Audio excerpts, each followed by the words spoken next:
Hey there, my friends. It's Dr. Anthony Balduzzi, and I want to welcome you back to another episode here on the Fit Mother Project podcast. Today, we're joined by Dr. Shivani Gupta, a world-renowned Ayurvedic practitioner with over 20 years of experience practicing Ayurveda in both the U.S. and India, including getting a Ph.D. in turmeric. Yes, the spice and the supplement that we talk so much about, we are literally talking to one of the world's experts in that, so that's going to be really cool. What I'm excited about in this particular conversation is to actually unpack what Ayurveda is, and this basically what many people would consider like the root of a lot of our medicine that came from India that has so much wisdom in terms of how we can approach our health and our longevity and our well-being. And Dr. Gupta's work is really powerful because it kind of bridges the gap between this ancient Ayurvedic wisdom with modern medical practice. And she also has a lot of amazing supplements and formulations that I'm sure we'll get into in this conversation. And not to take too much from Dr. Gupta's story, but growing up, she battled some chronic illnesses due to a weak immune system. So this made her search out for different ways that she could heal. And then she found Ayurveda, and now she's changing so many people's lives. So Dr. Shivani Gupta, welcome to the show. Thank you for having me. Okay, so let's kicking off and let's define what Ayurvedic medicine is, because I think only a certain percentage of our listeners are even familiar. Sure. So it's an entire system of health, healing, and medicine from India that's over 5,000 years old. And within that system, it encompasses not just all the different subspecialties of medicine as we know them nowadays, but it's really a preventive lifestyle. It's known as the science of life. That's what Ayurveda means. So it's the way we can live every day to prevent chronic disease, to bring mind, body, and spirit into alignment, to have an understanding that we are of nature. And so to be in balance with nature brings that harmony and wholeness into us that we want. And it's a very powerful anti-inflammatory lifestyle as well. The way Ayurveda is taught is it's all about gut health. It's all about circadian rhythm. It's all about balancing our individual mind-body constitution called our dosha. It's all about bringing all these things into harmony so that that alignment that we want is possible. And then we're in flow with all of life, and all the things we want come to us instead of us fighting so uphill to get those things. I mean, that sounds great. I think everyone listening is like, sign me up. And I also can't help but smile because I think the modern medical landscape is now just like catching up to this ancient wisdom. And now everything everyone's talking about is circadian rhythm balance, digestive health, personalized medicine. And it's hilarious because this is like the root of Ayurveda. And now everything's just kind of coming full circle. So the truth will out. And on that note, I'd love to speak about the concept of doshas because I think it's fascinating. Can you explain the main doshas in Ayurveda and, the characteristics both physically and mentally, and how people can start to think about maybe themselves and their own constitution in relation to this philosophy? Sure. So the doshas are this concept out of Ayurveda where each of us is bio-individual. Each of us has our own primary and secondary constitution. And that dosha is actually decided at the moment of conception. So it's a combination of our two parents, the season we are coming from, the years we are born in, that decides who and what we are. And that dosha rules our personality, our physical good and bad traits throughout our lives. And so what I like to do is do a dosha quiz on each person. I have one on my website. And once you do that quiz, you come to understand, are you more vata, pitta, or kapha?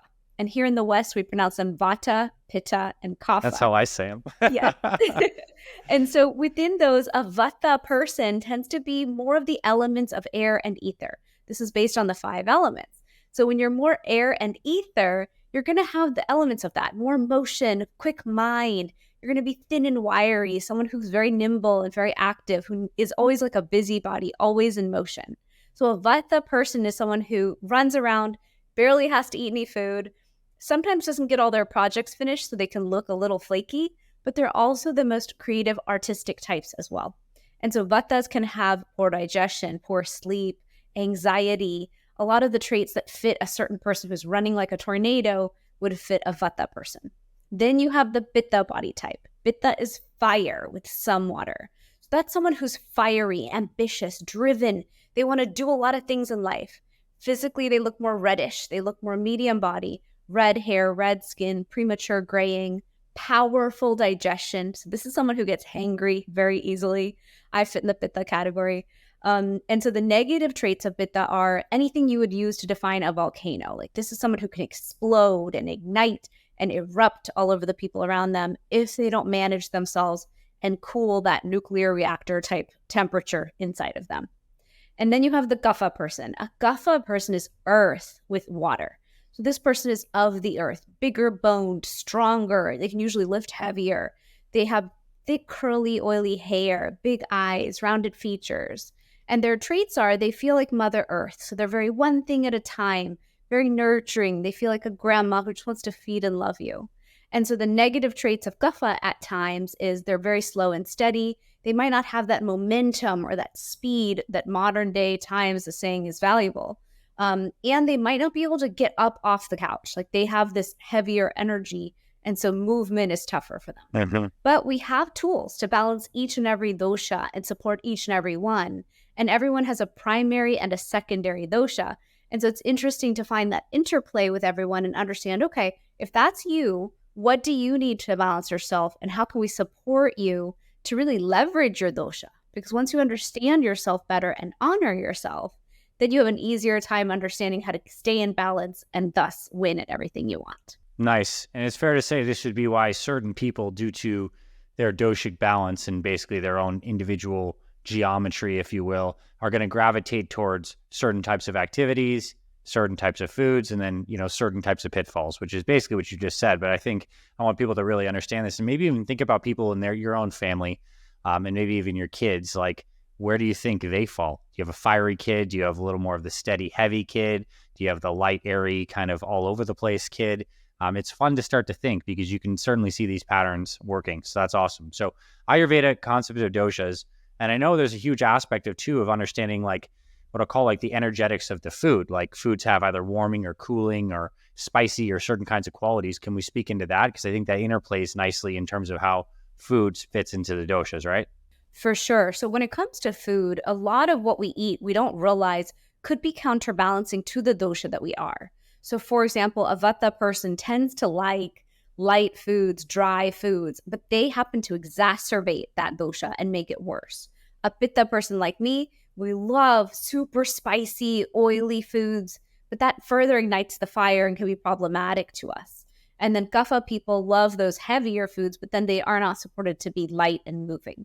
So it's interesting when you look at food and understand whether it's warming or cooling, whether it's heavy or light, whether it will ignite you or calm you down.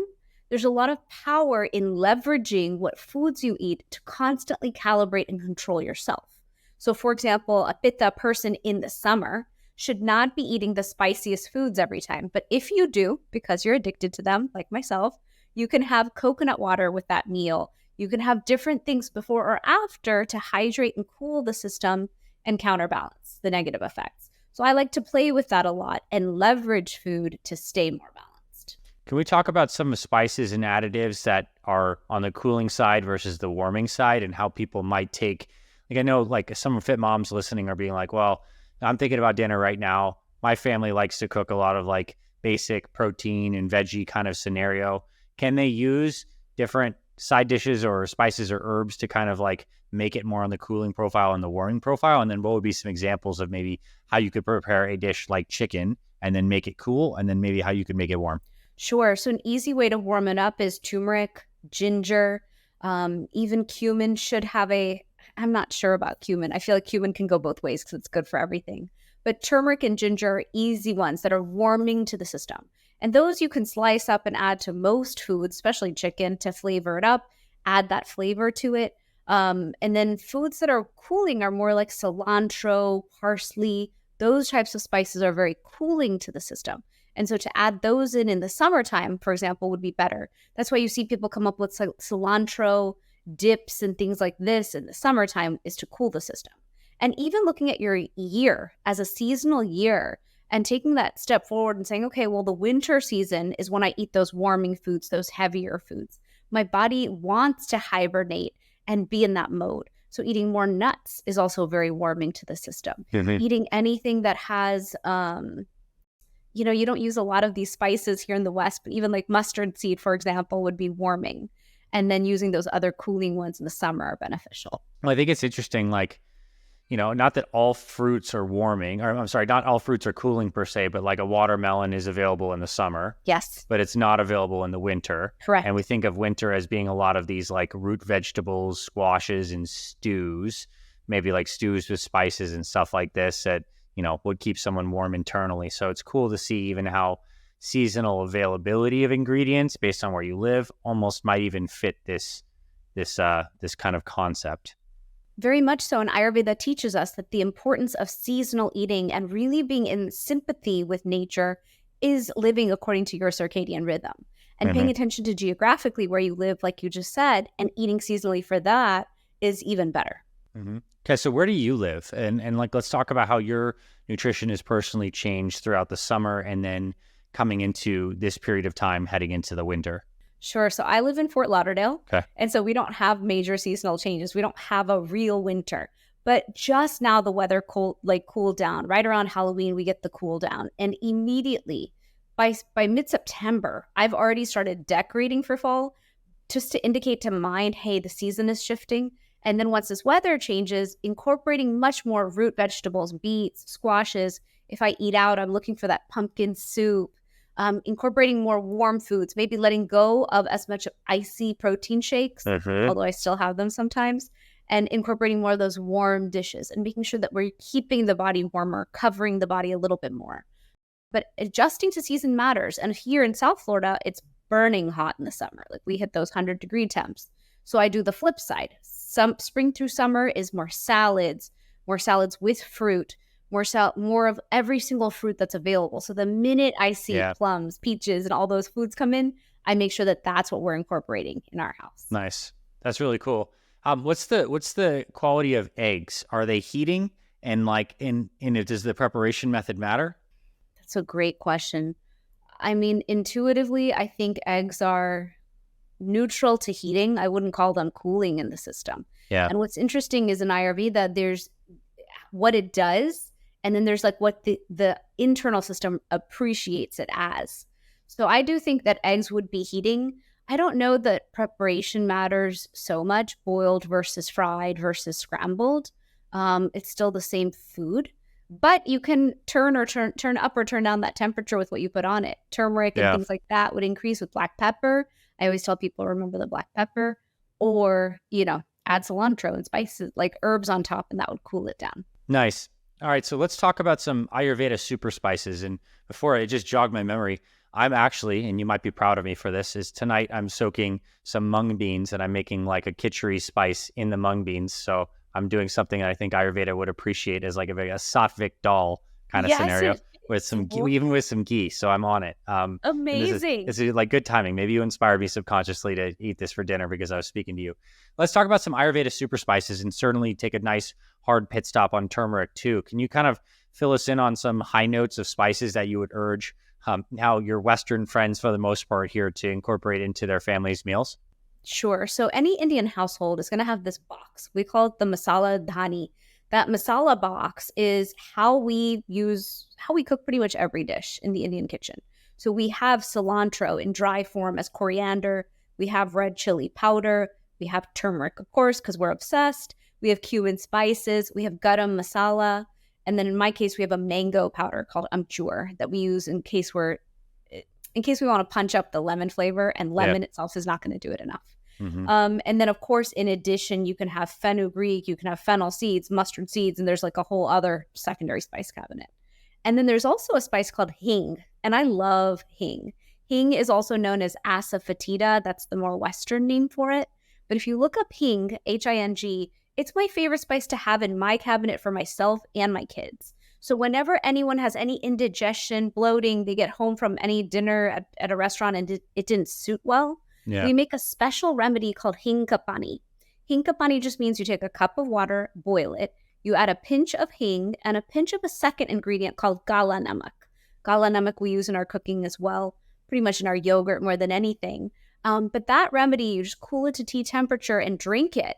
And all of a sudden, it like cures all that pain in the stomach. So I've used it a million times throughout my life.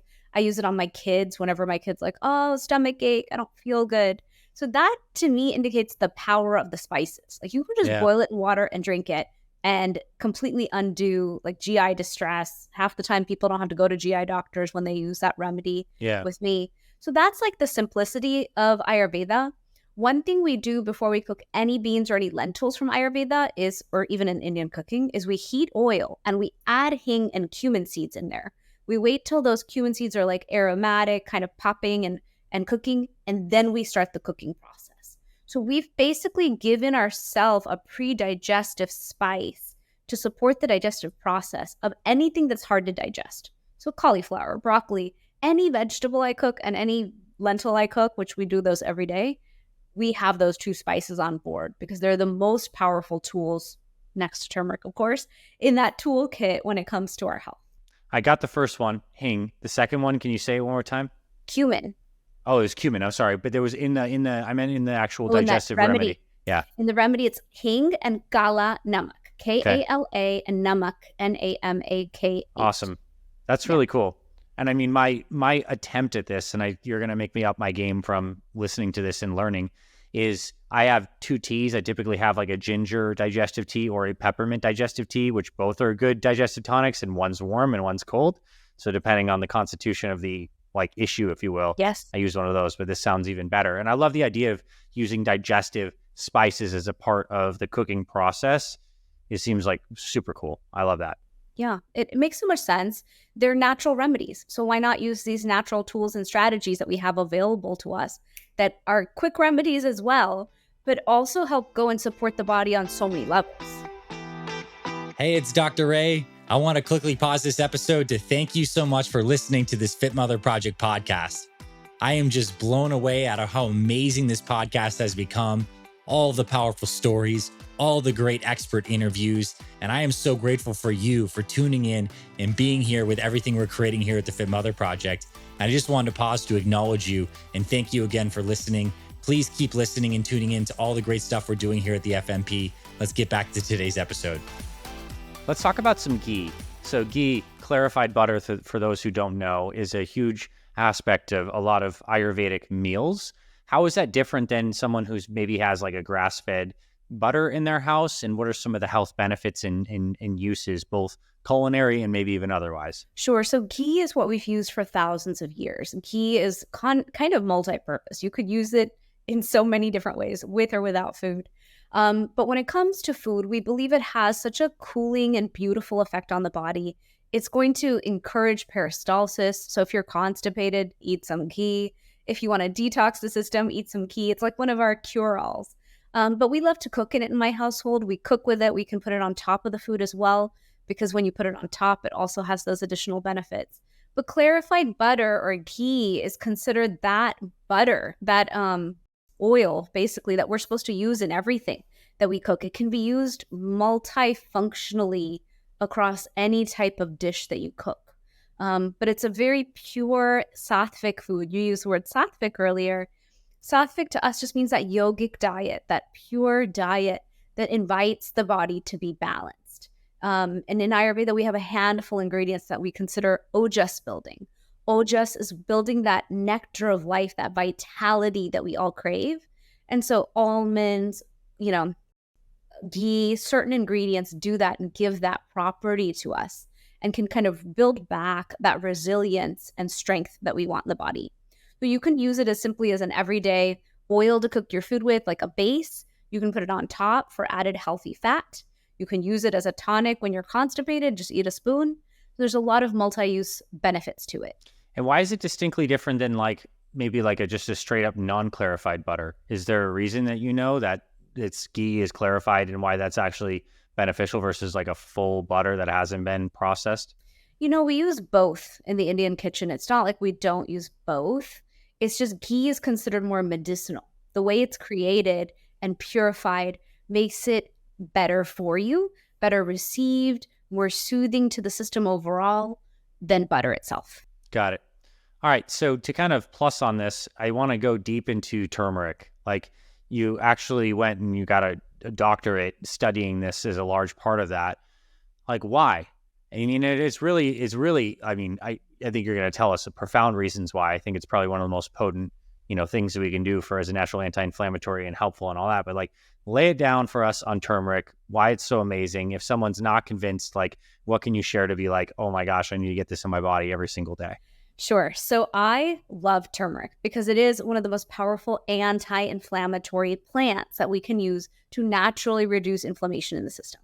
And people underestimate what the problem is with inflammation. Inflammation is like this forest fire running amok in our system. And our body's running around with this like red alarm firemen running around trying to deal with the problem, making our system distracted, causing aging, causing the stack up of symptoms, causing autoimmune conditions.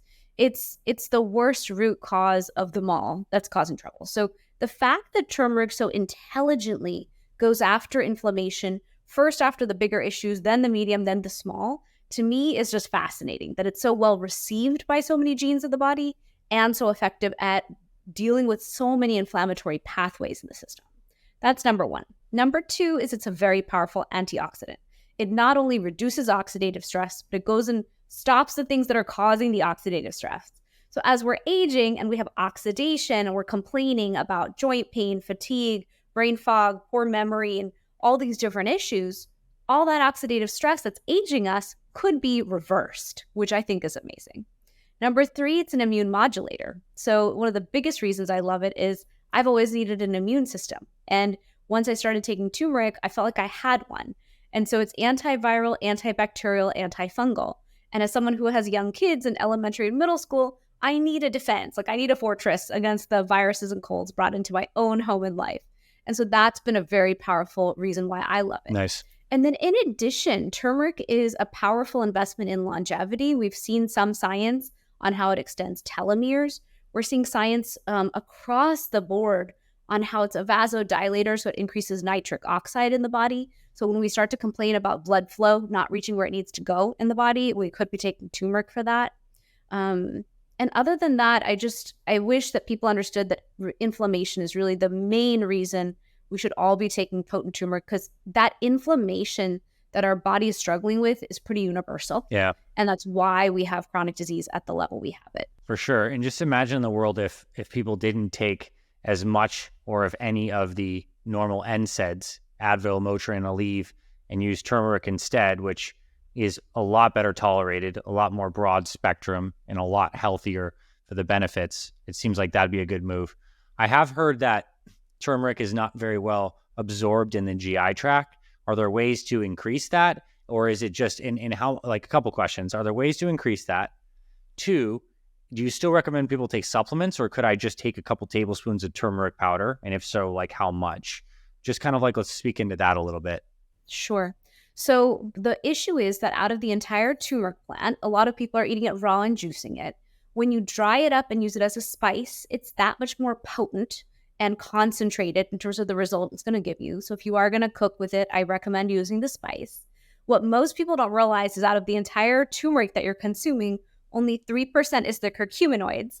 And those curcuminoids are the most effective way to help reduce inflammation, curcumin being the most potent out of the three. And so if you are going to take a supplement to get that therapeutic dose, that really significant dose of turmeric to actually reduce inflammation in the system, but you're not taking one that's potent, that has standardized to the highest levels, then you're not going to win when it comes to inflammation. And so when you speak about NSAIDs and things like that, 8 years ago, I finished my Ph.D. and I just started being this crazy evangelist who was telling everyone, you need to take your turmeric. Your knee hurts, take it. You have a cold, take it. And so my family said, you need to make your own turmeric if that's what you're going to say all the time. And when I did, my whole goal was to see, can we replace NSAIDs? Can we show doctors that they can give us less NSAID use and offer an adjunct tool to the patient to help them come off the the solutions that have side effects. And so that's been really fun to see, is proving that Ayurvedic medicine is as effective as the tools we're using here. And can we change all of Western medicine's approach to inflammation by giving them a natural solution? Nice. That's awesome. Really, really cool.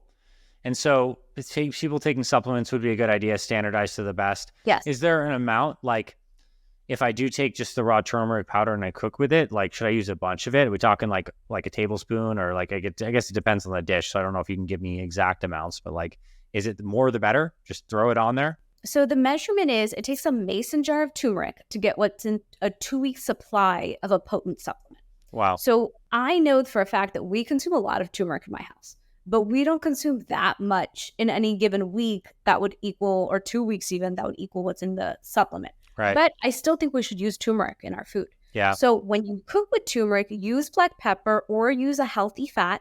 those are the ways to increase the absorption significantly. We know that black pepper increases the absorption by 2,000%. So that one's basic. And that's why garam masala, which is what we use in our cooking, has black pepper in it. Yeah. That intelligence is already built into the way we cook. Yeah. So any Indian food you cook, as long as you follow the recipe, you should be absorbing your turmeric. But I also tell people that when you take the supplement, it should be built with black pepper or a lipid-based formula. If it's not, take it with a meal, just to make sure you're getting that fat when you take your supplement. Okay, so one thing that, and this is kind of like a personal anecdote that I've taken from Ayurveda and I do in my life on it every day, is I actually use like an Ayurvedic nose oil, like a nasia oil. And the dropper's in my nose and I breathe it in and it lubricates my nasal tract. And I think that's something that has been really valuable and I truly like. And I think it's not anything that most people typically do. Could we talk about some of these other adjunct practices? Things like maybe nasia oil, if you want to speak to that, but any other things like topical skin or hair or any of the other emunctories and stuff like this, what Ayurveda has to say about that? Sure. So Ayurveda has a practice called Dinacharya. Dinacharya means the daily self-care rituals for vibrant health. And well, vibrant's my word, but longevity and health is what Ayurveda teaches. And what I like to show people is we can build a rhythm through our daily lives where we are doing little things all day that are acts of self-love, self-care, self-awareness. And by building that rhythm with the self-care, we're not only retraining ourselves to focus on self, tune into our intuition, and keep our health and our well-being as the number one priority, but also we're investing in daily detox, which is a part of Ayurveda. In Ayurveda, we want people to do one profound, healthy detox per year, if not also do seasonal detoxes to clear out your doshic imbalances from the last season and step into the new one fresh and ready. And so some of the self-care rituals include using a tongue scraper, like a copper metal tongue scraper every morning, doing oil pulling where you put oil in the mouth, hold it for 5 to 20 minutes and move it around and really spit that out to clear out all bacteria and bad things in the mouth, which gives you a clearer oral microbiome, which is connected to our gut microbiome. Leads to healthier eating and everything else, less pollution and toxins in the system. We teach about dry brushing and abhyang massage. Those are beautiful self-care rituals to do at night. So for example, for all the fit moms who want to stay healthy and be vibrant, dry brushing in the night is going to move your lymphatic system. So you'll clear your lymphatic system better at night. Then abhyang massage is also going to help you with soaking up all those medicinal food grade oils and supporting oleation of your joints. So when we're pounding hard at the gym and trying to build that strength, to counterbalance it with these tools can be a very powerful way to build that longevity and that support and give us more years for us to work out that way and build our health. Nice. Yeah. And something you mentioned got me very curious, so I'm sure someone else listening is curious too. What does a major year detox look like, or a seasonal detox? Like, what's some of the architecture around that, and what would that look like? How would you do it? How does your family do it? Sure. So panchakarma is what that annual detox looks like. And I have been to India, stayed in a place for 3 weeks. It's really intense when you go to an Indian center. They really clean out every orifice that could possibly exist. So there's enemas, there's colonics, there's chugging water and barfing it up. There's cleaning out your ears and your nose and jalnethi and all the things. So it's quite intense. And I have done it. I did it as a preparation to have my first child. I've done many versions of detoxes here in the US as well. And a seasonal detox is just a 1-week version of that. But what I've done is I've created a 7-day free inflammation detox for people. And then I've created a 28-day proper Ayurvedic detox as part of my program. Nice. And I like to show people that they can do a level 1, 2, or 3, because sometimes we're not ready for the full enchilada version. But if you just start with building yourself back up with self-care, that alone puts the body into a beautiful state. Then a level 2 is like drop some inflammatory foods and start some detox tools, like infrared sauna, like walking in nature, like Epsom salt baths. There's easy ways as a mom to fit in a detox while you're still in your home with your kids, but just releasing those toxins that we all accumulate throughout the year just by eating the foods that are here in the US. Like, we have a very toxic food supply. For sure. So we have to detox because the environmental toxic burden on each of us is so significant that I think that's a big part of why we're not losing weight. We are so inflamed.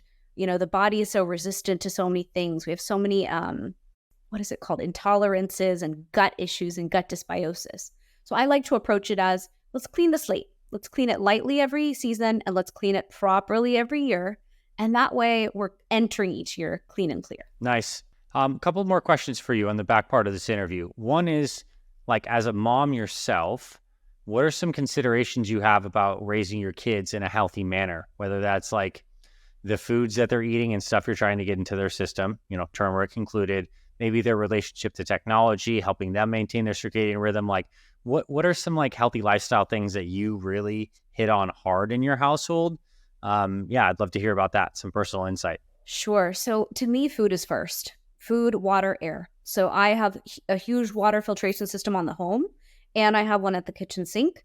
And it's so important to me that the water is purified because of the garbage in our water system. So I know my children are at least getting good water here. Yeah. Can't control outside.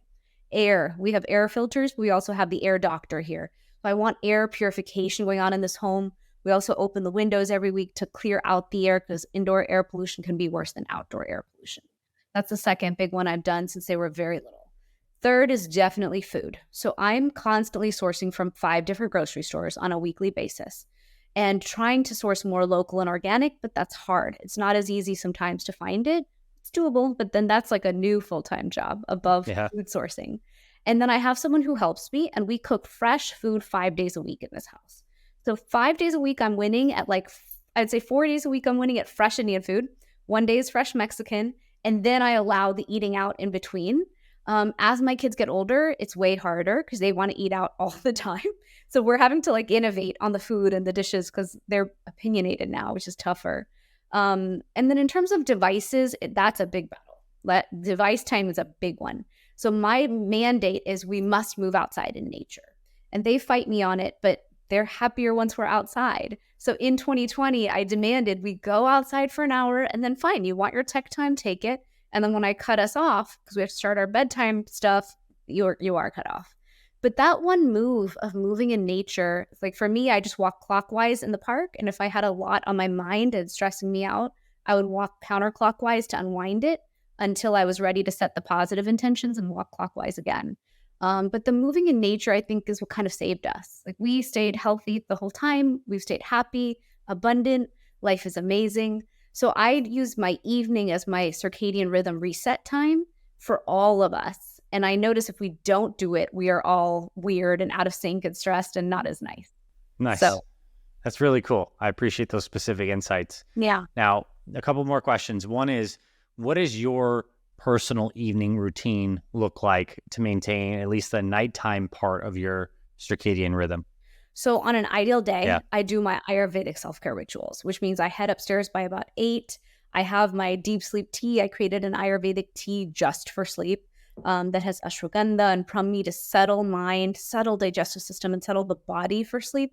I need help with that because usually between my Instagram and my phone, and there's too many inputs coming at me and too many opportunities every day and people who need help. So it's like I need to align to shut off from my business day. And that's why I start my evening rituals with tea. I'm like, okay, everyone else can step aside. I'll deal with them tomorrow. Yeah. And then I like to do my dry brushing. So I'll just pull out a towel. I'll start my dry brushing. If my kids find me, they get excited and they do their dry brushing. Then I do abhyang with sesame oil. So in Ayurveda, sesame oil is the king of oils. It has vitamin E. It has so many benefits to it. So I do my abhyang oil, which just means placing oil and massaging the body with oil from your toes all the way up to your neck. And then if you want thicker, healthier, luscious hair, you can also do a head oil massage because we love oil in every aspect. Then I like to do an Epsom salt bath because I usually love to marinate in that, relax, and I'll do my essential oils. Then I'll take a shower and I'm so ready for perfect sleep. And I get the best sleep on earth if I do it in that order before bedtime. That sounds like luxurious and beautiful and wonderful. And I bet you do feel amazing after that. Yeah. And I'm curious. So you so first the skin oil and then you get in the Epsom salt bath. That works fine that way in that order? Yeah. I mean, obviously you told me that way. Yeah. Yeah. Cool. It works fine. People just have to remember when you're doing oil pulling, be careful and don't spit that out in your toilet, sink, or bathtub or any of those things. Throw the oil in the trash. So you just have to be a little careful with if you're going to use high volume oil, eventually one day you will clog the pipes. Got it. Just a little. Awesome.